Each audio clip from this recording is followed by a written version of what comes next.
गुरुदेव भगवान की जय। कल का प्रसंग क्या था अपना, याद है कि भूल गए? कहाँ छोड़ा था? कल प्रसंग ये था, परोक्ष ब्रह्म ज्ञान किससे हुए है? हाँ, किससे होता है, किससे हुए है? राजस्थानी भाषा है ना, इसलिए क्या परोक्ष ब्रह्म ज्ञान क्यों हुआ है अपनी भाषा में। अच्छा, बागड़ी भाषा में भी, राजस्थान में सारी कोई मारवाड़ भाषा नहीं है, हर बार को उसमें भाषा में अंतर आ जाता है। बीकानेर की ओर है, मेवाड़ की ओर है, उससे आगे और है, अपनी यहाँ की ओर है, और अबोर की तो खिचड़ी है पूरी, क्योंकि कुछ पंजाबी, कुछ हरियाणा वाला, कुछ राजस्थान वाला, तीनों, और इधर डबाड़ी। हाँ, इनमें सारा में पूरी खिचड़ी मिली हुई है। तो थोड़ा थोड़ा फर्क आ जाता है। तो उन्होंने कहा कि परोक्ष ब्रह्म ज्ञान, परोक्ष ब्रह्म ज्ञान का मतलब ये निश्चय हो जाना कि परमात्मा सच्चिदानंद घन ब्रह्म है। ये अभी देखा नहीं, जाना नहीं, फलाना व्यक्ति को मिले नहीं अभी, लेकिन इतना पता लगा कि वो है, तो मिलने की उसका प्रयत्न शुरू होगा। उसके बाद इतना निश्चय हो जाना, इतना निश्चय होना कम नहीं है ये बात। सदगुरु और सत्शास्त्र के वचनों में विश्वास के रखने से परोक्ष ब्रह्म ज्ञान होता है। परोक्ष ब्रह्म ज्ञान किससे होता है? परोक्ष ब्रह्म ज्ञान सदगुरु और सत्शास्त्र के वचनों में विश्वास रखने से होता है। गुरु सदगुरु को मानने वाले भी बहुत संख्या में है, ऐसा नहीं है। लोग सतगुरु का उपदेश ले लेते हैं, मंत्र ले लेते हैं गुरु से, और उनको मानते भी हैं, हाँ ये मेरे गुरु हैं, लेकिन गुरु की बात को नहीं मानते। बहुत से बेटे ऐसे हैं, अपने बाप को तो मानते हैं कि मेरे बाप है, सनोप भी लगाते हैं। थाना कचहरी में कहीं जाना पड़ जाए, कोई पूछ ले तो बाप का नाम भी बताते हैं, लेकिन बाप की बात को नहीं मानते। अब उनके मानने में, पिता को मानने में और पिता की बात के मानने में अंतर है ना? कि राम को तो हम मानते हैं, पर राम की बात को नहीं मानते। भगवान कृष्ण को तो अब दुनिया मानती है, लेकिन भगवान कृष्ण ने जो गीता में कहा वो कितने लोग मानते हैं? भगवान कृष्ण के उपदेश पे कितने लोग मानते हैं? भगवान कृष्ण तो कहते हैं ना, जिसमें राग द्वेष, अच्छे बुरे की सबकी, मैं तो आकांक्षा, इच्छाएं, वासनाएं, काम, क्रोध जिसने खो दिया वो मेरे को बहुत ही प्रिय है, वो बहुत ही मुझे नजदीक है। कितने लोग हैं इस बात को मानने वाले, जो राग द्वेष, इच्छा, कामना, वासना को खोने के लिए तैयार हो? इतने लिए तैयार नहीं है। तो राम भगवान को भी बहुत मानते हैं, कृष्ण को बहुत मानते हैं, लेकिन उनकी बात को नहीं मानते। माता पिता को मानते हैं, लेकिन माता पिता की बात को नहीं मानते। और जब तक माता पिता की बात को नहीं माना, भगवान की बात को नहीं माना, फिर क्या मानना है? वो तो एक बनावटी है, लोग दिखावा है, उसमें सच्चाई नहीं है। इसी प्रकार गुरुजी बहुत करते हैं, यहाँ भी बहुत करते हैं, मैं देखता रहा हूँ। गुरुजी ये तो आए हैं, हम तो गुरुजी जब आए थे उससे पहले से गुरुजी को जानते हैं। लिया क्या आपके पास? लौंगेन खरीदी आपने, गुरुजी के वचनों का पालन नहीं किया, गुरुजी की आज्ञा का पालन नहीं किया, गुरुजी को आपने समझा नहीं, गुरुजी के नियम पर आप चले नहीं। क्या जानते हो गुरुजी का आप अपने अहंकार को सिर्फ ये बताना चाहते हो कि मैं गुरुजी सब पहले मिला था, सबसे पहले मैंने उपदेश लिया था। उपदेश सबसे पहले लिया, रहा तो भेड़ का भेड़ी। एक आदमी कहे कि मैं स्कूल में आया था, जब स्कूल में मास्टर नहीं आया उससे पहले स्कूल में आने शुरू किया था, कि पढ़ाई कितने करेगी? पढ़ाई तो मुझे नहीं आती। तो आया क्या भेड़े चराने था कि बाहरी लगाने आया था? स्कूल में मास्टर आने से पहले झाड़ू लगाने वाले आते हैं, वो झाड़ू लगा के चले जाते हैं, वो मास्टर नहीं बनते। और बच्चे बाद में आते हैं और वो एक दिन मास्टर होके चले जाते हैं उसी स्कूल से।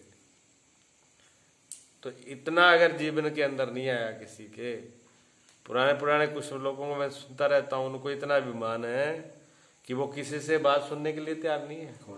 सेवा करना उनको बहुत बुरा लगता है। हम अब सेवा करेंगे, झाड़ू लगाएंगे, वो चल लगाएंगे? बताओ, ये बैठे 70 साल के 75 साल के आपके सामने, सुबह 5 बजे आकर आ जाते हैं, इनको शर्म नहीं आती झाड़ू पोछा लगाने में, नियम पालन कर रहे हैं। प्रमाण तो ये सामने, एक प्रमाण आपको बता दूं, गुरु में विश्वास और गुरु श्रद्धा वचनों पर विश्वास की बात है। गुरु अंगद देव जो थे वो कितने गुरु हैं सिख धर्म में? नानक देव जी के बाद में दूसरे गुरु अंगद देव हैं। जो ये बाणी लिखी है ना, जो ग्रंथ साहब की लिपि लिखी है, जो पंजाबी भाषा का आविष्कार किया है, वो अंगद देव जी ने किया, नानक देव जी ने नहीं किया। ये बात ध्यान में होनी चाहिए। नानक देव जी ने कोई शास्त्र नहीं लिखा, नानक देव जी ने पंजाबी को आजाद नहीं किया। नानक देव जी ने तो जो शब्द आए बोले, जो बोला था वो बाला और मर्दाना उनके शिष्य थे, उन्होंने उनको याद कर लिया था। उसके बाद में दूसरे गुरुदेव हुए अंगद देव जी। अंगद देव जी ने पंजाबी भाषा का निर्माण किया, शास्त्र का निर्माण किया, लिखा, लिपि उन्होंने शुरू करी, वो दूसरे गुरु थे। ठीक है, एक दिन वहां पर वो बैठे हुए उन अंगद देव के आश्रम के अंदर एक कोई सज्जन भगत जो है वो गुरबाणी बोल रहा था, गुरु की वंदना कर रहा था बड़े प्यारे स्वर में। वहां पर एक व्यक्ति आया साहब, जिनकी उम्र भी एक कम 70 की थी, इतनी उम्र थी। ऐसे सज्जन वो आते हैं, उनकी बात को सुनते हैं, बड़ी वो बाणी सुनते हैं, बड़ी मीठी लगती है, बड़ी अच्छी लगती है। कोई व्यक्ति इतनी सुंदर भाषा बोल रहा है। उन्होंने कहा कौन बोल रहे हैं कि हमारे गुरु का पाठ हो रहा है, गुरबाणी का पाठ हो रहा है। देखो उसको कितना श्रद्धा और कितनी विश्वास है, गुरबाणी की श्रद्धा हो रही है। तो वो वहां पर सुनने लगता है और वो वाणी में इतना मस्त हो जाता है, वाणी में इतना, क्योंकि परमात्मा गुरु की वाणी बहुत प्रकार की है। हाँ, आपने किसी आकाशवाणी चलती है ना, एक टीवी में आकाशवाणी, रेडियो में आकाशवाणी का प्रसारण सीधा सुनिए आप, अगर टीवी वाणी आती है, ठीक है ना। ऐसे वाणियां भी कई प्रकार की है, परावाणी, प्रशंति वाणी, अंदर ये वेदांत के शब्द है, ठीक है ना। देववाणी, आत्मवाणी, आकाशवाणी, ब्रह्मवाणी, गुरुवाणी, गुरु की वाणी है, ठीक, इनका विषय अलग अलग है। तो गुरुवाणी सुनकर के इतने मस्त हो गए, प्रसन्न हो गए, इतने रमे कि उठे गए ही नहीं, घर ही नहीं गए, उसी में रम गए। सुनना ऐसा ही होता है, सुनना हर किसी के बस की बात में नहीं है। सुनने के बाद में जिनको सुन लिया वो उसी का हो जाता है, ये भी बड़ी बात है, जिसको सुन लिया उसी का हो जाना। तो ऐसा सुना उन्होंने, जब सुना तो वो उन्हीं के होके रह गए। अब वो क्या कर रहे, सेवा के अंदर लग गए, गुरु की सेवा में लग गए। इसमें आगे प्रसंग आएगा कि गुरु के मुख से दृढ़ अपरोक्ष ज्ञान जब आएगा, तो दृढ़ अपरोक्ष ज्ञान में ये बोलेंगे कि गुरु के मुख से सुनते ही ब्रह्म ज्ञान हो जाता है। ये बात सत्य है, मैं ऐसे बोल रहा हूँ आपको, बस सुनने से ही ज्ञान हो जाए। ऐसे ही हुआ है, जिनको हुआ है उनको ऐसे ही हुआ है, सदगुरु ने बोला और उनको ज्ञान हो गया। विचार सागर में लिखते हैं, इसका अधिकारी कौन है? ब्रह्म ज्ञान सुनने का। ब्रह्म ज्ञान सुनने का अधिकारी कौन है? तो उन्होंने कहा, मल विक्षेप जाके नहीं, किंतु एक अज्ञान, जिनका मल और विक्षेप नहीं है, सिर्फ एक अज्ञान का 3 पर्दे हैं। परमात्मा के साक्षात होने में, ब्रह्म साक्षात्कार होने में, ब्रह्म ज्ञान होने में 3 पर्दा है, 3 आवरण है। आवरण कहो, पर्दा कहो, दीवार कहो, ठीक। पहली दीवार है मल। मल कहते हैं पापों को, मल कहते हैं पापों को, मल कहते हैं गंदगी को। मल कहते हैं मल है, गंदगी पड़ी थी, तो मल पापों कहते हैं, मल गंदगी कहते हैं। जिनके जीवन में बहुत बड़ा मल, बहुत बड़े पाप हैं, वो तो धर्म की तरफ मुंह नहीं करते। वो तो पर्दा इतना बड़ा है ना, उन लोगों को आप कितनी बढ़िया बात करो, ज्ञान की, भक्ति की, अच्छी संत महात्मा भक्तों की कितनी बढ़िया बात करो, वो कहेंगे बेवकूफ है, पता नहीं कहाँ की बातें कर रहा है। उनको वो बेवकूफी लगोगे। हाँ, क्यों वो अधिकारी नहीं है उसको, उनको कचरे की बातें करो। होता है ऐसे। मंदिर पर भी आते हैं, बैठ जाते हैं कई लीडर, गुरु जी को प्रणाम करेंगे, और कोई इधर कोई बड़े बुजुर्ग हैं, कोई पुजारी जी हैं, कोई संत घूम रहे हैं, उनको प्रणाम करने का होश नहीं होता उनको। वो आएंगे वहां पर प्रणाम किया, और इतना ही कोई तो जो शिव जी के पास मंदिर पे आता है, वो वहां शिव जी को प्रणाम करके वहीं से किस लेता है, उसको गुरु जी का मंदिर भी दिखता। और कुछ लोग गुरु जी के वगैरह हो गए तो वो उधर प्रणाम ही नहीं कर पाते, ऐसा भी होता है। फिर वो क्या करेंगे, मंदिर की पीढ़ी वहां बैठ जाएंगे, सीढ़ियों पर, पेड़ी पर बैठ जाएंगे। वहां पर फिर उनकी बातें सुनने वाली है। मैं सुनता रहता हूँ, वैसे घूमता हूँ मैं वैसे, पर बीच बीच में सुनता भी रहता हूँ कभी भी। बड़ी बड़ी बातें, पूरा कचरा जो इकट्ठा किया इधर उधर का, वो वहां बैठ के निकालते हैं वो पौड़ियों पर। और ऐसे ही जब वहां पर भजन कीर्तन होते हैं शिव जी के पास माताओं के, तो थोड़ी टाइम मिलते ही माता भी ऐसे करती हैं, वो भी पूरा कचरा निकालती हैं। वो मंदिर और आश्रम इसलिए नहीं होते, लेकिन इस चीज का पता नहीं है, दोष होता है उसका। दोष होता है भगवान के सामने बैठ के, मंदिर में बैठ करके सोने का, बात करने का, जोर से बात करने का, किसी को डांटने का, जूता पैर के बैठने का, जो अर्थ। तो ऐसे बहुत से दोष होते हैं, 27 प्रकार के दोष आएंगे भागवत जी के अंदर। 27 प्रकार के दोष हैं मंदिर के नियम के, ध्यान रखना, नहीं तो वो पूजा की वजह पाप बन जाता है। ये ऐसे नियम होते हैं। तो जहां ज्यादा पाप होते हैं वो तो उनकी बात जाएगी नहीं, और बात भी करेंगे तो वो ही करेंगे। ये बीमारी है, ठीक है। क्योंकि पहला पर्दा, बात यही चल रही है, उधर उधर की नहीं चल रही है, पहले पर्दे की बात है। अब वो मल का पाप का पर्दा इतना है कि वो बिल्कुल कुछ भी आपको समझना तो बहुत दूर है, ज्ञानवान की बात बहुत दूर है।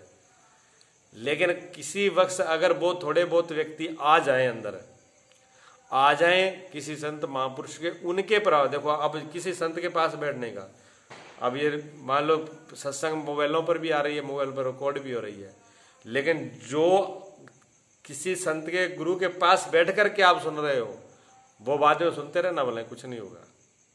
जो यहां से अब बैठ करके जो मिल रहा है ना, वो सिर्फ अब शब्द नहीं है, वो इधर से जो आत्म शक्ति है वो भी साथ में काम कर रही है।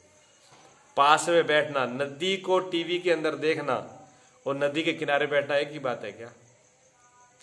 आग अग्नि को, यज्ञ को टीवी के अंदर फोटो में देखना और बैठ के यज्ञ करना एक ही बात है? फर्क है ना, बस इतना ही फर्क होता है मोबाइल के ज्ञान का और सीधे सद के ज्ञान का। मोबाइल वाला ज्ञान ज्ञान नहीं है, ठीक है ना? हाँ, ये फर्क है। अभी कोरोना की वजह से क्लासें लगानी शुरू कर दी मोबाइल पर, ये तो एक इमरजेंसी, एक मजबूरी है। अब कहो कि बच्चे कॉलेज, जरूरत ही नहीं है स्कूल की और कॉलेज की, बच्चे घर पे मोबाइलों पे पढ़ते रहेंगे, पढ़ाई नहीं होगी, नहीं हो सकती, कुछ नहीं होगा। और अब स्कूल लगने के बाद में भी अगर मोबाइलों का यूज कर रहे हैं तो गलत कर रही है सरकार, बिल्कुल ऑब्जेक्शन उठाना चाहिए। पढ़ाई स्कूल में टीचर के सामने होनी चाहिए, मोबाइल बिल्कुल बंद होना चाहिए। एक तो मोबाइल से आंखें खराब करो, एक दिमाग खराब करो, टाइम खराब करो, पैसा भी डबल खराब करो, और इसका वाइब्रेशन बहुत है, ये गलत है। जो गुरु के पास बैठने को मिलेगा वो मोबाइल में और कहीं नहीं मिलेगा, घर पे भी नहीं हो सकता। भगवान राम और लक्ष्मण चारों भरत, राजा दशरथ के चक्रवर्ती सम्राट, मोदी भी तो उसके सामने कुछ भी नहीं है। मोदी जी तो अमेरिका का राष्ट्रपति भी कुछ नहीं है, उनसे बड़ी पावर थी उनकी। उनके बेटे को पढ़ाने के लिए एक गरीब के बेटे को जैसे भेजा जाता है जंगल में गुरुकुल में, ऐसे भेजा था राजा दशरथ ने। देखा आपने, एक गरीब का बेटा और एक सम्राट का बेटा एक जैसे, कोई सुविधा नहीं है। जितनी गरीब के बेटे की सुविधा है उतनी सुविधा राम को है। जैसे जितने बजे राम का उठेंगे उतने गरीब का बेटा उठेगा। वहां जो काम राम गरीब का बेटा करेगा वो भी राम करेगा। गरीब का बेटा वहां गऊ के गोबर उठा रहा है तो राम जी भी गोबर उठा रहे हैं। गरीब का बेटा अगर वहां पर झाड़ू लगा रहा है तो राम जी भी झाड़ू लगा रहे हैं। कोई भी ऐसी सुविधा नहीं है। अगर वो लकड़ी लेने जा रहा है तो राम भी लकड़ी लेने जा रहे हैं। वो गुरु के लिए भोजन बना रहे हैं तो राम भी बना रहे हैं। तब उनके अंदर वो जीवन में, तब राम जी जीवन जीना सीखे थे। 14 साल वनवास गए तो कोई तकलीफ नहीं हुई। और जब वीआईपी रहे होते ना, 14 साल छोड़ो, 14 दिन निकाल देते, 14 घंटे भी औखे हो जाते। कहते रहा बैठे रहे पिताजी एक तरफ है। कितना साल लगाया उन्होंने? गुरुकुल में तो 16 साल की उम्र तक रहे थे। लेकिन 14 साल वनवास तो रहे। छोटा सा ही गया। हाँ, 14 साल वनवास के रहे। वो तो बाद में रहे थे। वो तो बाद की बात है। हाँ, 16 साल की उम्र तो तक शादी होने बाद में गया है। जो है 16 साल की उम्र में उनकी स्वयंवर हो गया था। सीधे गुरुकुल से ही गए थे। 16 साल की उम्र में गुरुकुल से ही सीधे चले गए थे। अब उन्होंने अगर वो कष्ट नहीं सहन किया होता बचपन से लेकर के, छोटी उम्र में गए ना, 5 साल का गया हूँ शायद। हाँ, छोटे सी उम्र में गए और 16 वर्ष तक रहे। 11 वर्ष बाहर रहा। रहे ना। अगर वो गुरुकुल में वो उन्होंने अपने जीवन में प्रैक्टिकल नहीं होता, वो दुख ने सहन किया होता, तो वो बखबल पर बैठे रहते जंगलों में। जंगल एक दिन भी नहीं निकाल पाते। ऐसे नहीं, इसलिए पढ़ाई जो गुरु के पास में होना जरूरी है। मल का नाश नहीं होगा। देखना, मेरे पॉइंट वही रहना। आप जो मल वाला पड़ता है वो ऐसे नाश नहीं होगा। लोग कहते हैं पूजा पाठ किसी की जरूरत नहीं, इसकी जरूरत नहीं, बस सीधा ब्रह्म ज्ञान ले लो। कभी बड़ी बड़ी बाणियां बोलते हैं ना, सीधी बाणी बोल के पार हो गई है। कथनी कथे, गुरु जी कहते हैं कथनी कथे आगाध की जो आकाश में गीद। आकाश में गीद होता है ना, बहुत ऊपर उड़ जाता है। कथनी कथे आगाध की बातें बड़ी बड़ी ऊंची करते हैं ब्रह्म ज्ञान की, ज्ञान की। उससे भी ब्रह्म को तो मानते ही नहीं है। ये कई पंथ वाले तो कहते हैं ब्रह्म तो ब्रह्म है, वो तो पता नहीं सतलोक और फलाना लोक और ढिकाना लोक और पता नहीं कितने तो लोक बना रखे इन्होंने। अभी लोकों में घूम रहे हैं वो है, जिस जो है उस वो दिख ही नहीं रहा। ये हालत है उनकी। वाणी कथे अगाध की, वाणी बहुत दूर दूर की कहते हैं। जो आकाश में गीद, ये भी कबीर साहब की वाणी है। ये भी कबीर साहब कह रहे हैं, वाणी कथे अगाध की जो आकाश में गीद, और चारा तेरा भूमि पर उड़ा हुआ क्या सिद्ध। अब गीद उड़ तो बहुत ऊंचा जाता है, लेकिन निगाह कहाँ होती है, कहाँ भैंस मरेगी। निगाह उसकी मांस पर है, धरती के ऊपर है। ठीक है ना। तो ये बड़ी बड़ी वाणी बोलने वाले बड़े बड़े पढ़े लिखे भी, लेकिन इच्छा उनकी वासना। उधर पाठ कर रहे हैं, उधर कथा कर रहे हैं, देख रहे हैं नोट कितने चढ़ रहे हैं, निगाह नोटों पर है। चढ़ावा कितना है? दूसरों को कहते हैं माया मोह माया छोड़ो, और अपनी गिनती चल रही है वहां। फिर पहले तो वहां पाठ पर ही चल रही है, फिर रात को सो के आके रात सोते सोते ही गिनेंगे आज इतने चढ़ गए। ये कथाएं काम नहीं करेंगी। ये फर्क है उसके अंदर। क्या ये मल है, ये मल का पर्दा है। तो क्या करना पड़ेगा मल के पर्दे में नाश करने के लिए? राम जी उनका भी हुआ, तो उसके लिए सेवा, सेवा ही जरूरी है। बिना सेवा के ये पर्दा, पहले वाला पर्दा गिरेगा नहीं। मल रूपी जो है ना, मल विक्षेप दे ना, पहला पर्दा मल, जो पाप वाला पर्दा मरवा, वो बिना सेवा के नहीं गिरेगा। तो वो उसमें लग गए। कौन? जो आए थे अंगद देव जी के पास, इतनी उम्र में सेवा में लग गए। सेवा इतनी रात दिन एक कर दिया। गुरुजी नहाते सुबह, गुरु अंगद देव जी सुबह नहाते तो वो सतलुज नदी से पानी भर के ले आते, जबकि घर आश्रम में नलका भी था, लेकिन उन्होंने कहा नलका पानी जो है ताजा नहीं है। जो क्यों, वो डिग्गी का पानी था ना। हाँ। नदी में से ताजा पानी ला करके गुरु जी को स्नान कराना है, चलना। और पता है क्या करना? पीठ नहीं करते थे। जब नदी पर जाते तो इधर तो गुरुजी बैठे हैं, गुरुजी तरफ पीठ करके क्या जाओ, तो बैग चलते थे। बैग उल्टे पैर बैग करके चलते थे, मुंह नहीं मोड़ते थे, पीठ करके नहीं जाते थे गुरु को। गुरु को उन्होंने पीठ नहीं करी, बैग चल के जदी तक जाना, वहां से घड़ा मटका भरना, मटका भर करके ले करके और फिर सीधे आना। इस तरीके से सेवा की थी उन्होंने। और जो गुरु और पूरे दिन सुबह से शाम तक सेवा में लगे रहते। ये तो पहले पर्दे के लिए थे। दूसरा पर्दा किससे जाएगा? दूसरा पर्दा है विक्षेप का। विक्षेप कहते हैं मन की चंचलता को। मैंने कल बताया था शीशे पर दो चीजें हैं। एक तो शीशे पर धूल मिट्टी जली हुई है, धूल मिट्टी गिरी हो तो कुछ भी नहीं दिखाई देता। एक शीशे पर धूल मिट्टी तो कम हो गई, लेकिन शीशा हिल बहुत रहा है, उसमें भी रूप नहीं दिखेगा, डोला खा रहा है वो।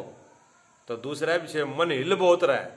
मन इतना हिल रहा है कि 2 मिनट ध्यान में बैठे तो ध्यान नहीं लगने देता, 2 मिनट सिमरण करे तो सिमरण नहीं होने देता, 2 मिनट कहीं बैठ के सत्संग करे तो सत्संग नहीं सुने देता। यहाँ से कोई भी काम एकाग्रता से करे करने नहीं देता, टिकने नहीं देता, बजाय रखता है इधर से उधर, इधर से उधर, इधर से। ये दूसरा पर्दा है जी, ये दूसरा पर्दा है। दूसरा पर्दा किससे खत्म होगा? उपासना से। उपासना मैंने भक्ति, सिमरण, सिमरन करना, ध्यान करना, सिमरन करना, भक्ति करना, ये दूसरे पर्दा उससे खत्म होगा। इसलिए गुरु जो मंत्र दें, गुरु जो विधि दें, गुरु जो उपाय बताएं, उसमें लग जाना चाहिए। सेवा के साथ, सेवा के साथ में जो गुरु ने आदेश दिया भी इस मंत्र का जाप करना, उसमें लग जाओ, पाठ करो, पूजा करो, सिमरण करो, उससे दूसरा पर्दा गिरेगा। ठीक है ना? तो वो जो है दिन भर तो गुरु जी की सेवा करते और रात को फिर सिमरण में बैठते। अब पूरे दिन काम किया हो और फिर रात को बैठना, नींद तो आएगी। तो क्या किया, वहां एक खुंटा रोप लिया उन्होंने, खुंटा रोप लिया, अपने केस खोले उन्होंने, केस खोल करके खुंटे से बांध दिया। नींद आएगी तो शरीर गिरेगा तो जाग आ जाएगी, बाल खींचेंगे तो जाग आ जाएगी, जब बाल पट्टे जाएंगे तो अपने आप जाग आएगी। तो ऊपर ऐसे खुंटे से बांध लिए, भी शरीर ना नीचा हो ना इधर उधर हो, बिल्कुल ऐसे रहे, चेता रहे। बालों को बांध लिया। स्वामी विवेकानंद जी तो दरख्त के ऊपर बैठ के ध्यान करते थे, दरख्त के पेड़े के ऊपर बैठ के ध्यान करते थे। वे गिरेगा तो तुझे पता ना, होश आ जाएगा। हाँ, खतरा में बैठता, उस खतरे में बैठते थे स्वामी विवेकानंद जी, फिर ध्यान लगाते थे। उन्होंने इस तरीके से ध्यान किया, और ध्यान किया तो उसके बाद में क्या मिला उनको? बड़े बड़े लोग आए, लेकिन गुरु पद उन्हीं को मिला। वो थे स्वामी गुरु अमरदेव दास जी, जिनका नाम गुरु अमरदास जी पड़ा अंगद देव के बाद में। वो वही थे। 70 साल की उम्र में गए थे, लौट के वापस नहीं आए, और गुरु ने उनको तिलक कर दिया अंगद देव जी ने। ये है गद्दी का मालिक। आज ये पहुंच गया वहां, इतने नियम से। 2 चीजों का नियम पूरा किया, सिमरण और सेवा पूरी करी, तो गुरु के उपदेश में देर नहीं लगती, फिर ही ज्ञान में देर नहीं लगती है। तीसरा पर्दा गुरु ही गिराते हैं। तीसरा पर्दा आवरण का, ज्ञान का। ज्ञान नहीं हो रहा है, उस पर्दे को तो सदगुरु ही गिराते हैं, वो और किसी से नहीं गिरेगा।